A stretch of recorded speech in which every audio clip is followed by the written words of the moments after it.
Bonjour à tous, nous poursuivons aujourd'hui avec la 9e Mishnah du 8e Pérek. La Mishnah nous enseigne ici. Abechor notel pishne binirseav, nous avons vu que le premier-né avait une double part pour l'héritage, comme c'est développé aussi dans Masechet Baba Batra, dans Yesh Nochalim. Et ici nous voyons aussi les dynimes du Bechor qui va recevoir double part. La Mishnah nous dit le Bechor reçoit double part des biens du père, mais attention, enonotel pishne benirse am, mais il ne recevra pas une double part des biens de la mère.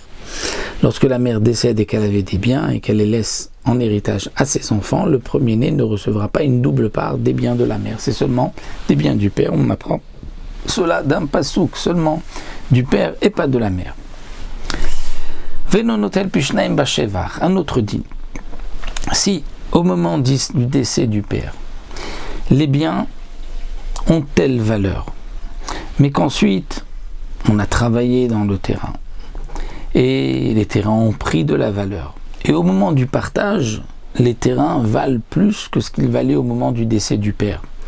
Le Bechor ne pourra pas prendre une double part aussi du shvar, de la plus-value, de ce que le terrain vaut plus. Et non tel pishnaim bishvar, il prendra que en fonction du prix des terrains au moment du décès du père. C'est là que sur cette part-là, il prendra double part. Sur le shvar, ce que les terrains ont pris comme valeur par la suite, ça, il partagera équitablement avec ses frères. De même, il y a aussi une anacha, des biens que le père n'avait pas au moment de son décès. Mais ces terrains sont venus par la suite. C'est-à-dire que le père a reçu ensuite un héritage, c'est-à-dire le grand-père ensuite est décédé. Ou bien il y avait des dettes qui sont arrivées par la suite.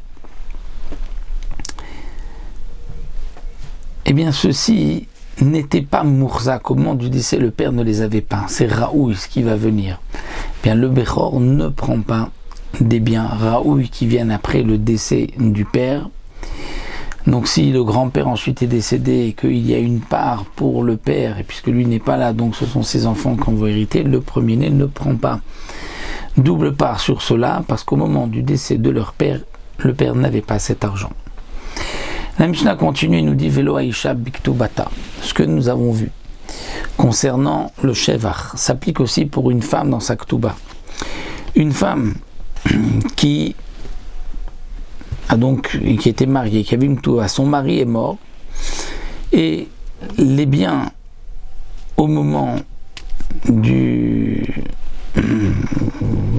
du décès, les biens du mari correspondent qu'à 50% du montant de la Ktuba. Lorsqu'ensuite elle vient prendre cet argent, entre-temps, le terrain a pris de la valeur, on a travaillé, il y a eu un shvar, et maintenant le terrain vaut 100% le montant de la Ktuba.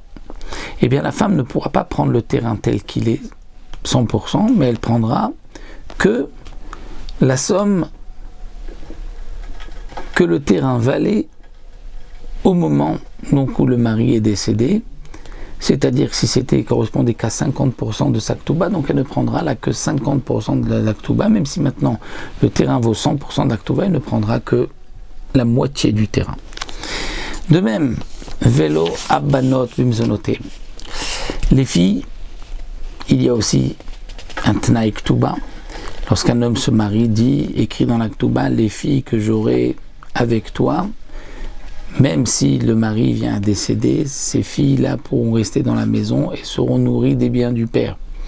Mais seront nourries du bien du père que de ce que le père avait au moment de son décès, et pas de ce qui est venu par la suite, le raoui, et pas du shvar aussi si le terrain a pris de la valeur, puisque c'est comme la Ktuba.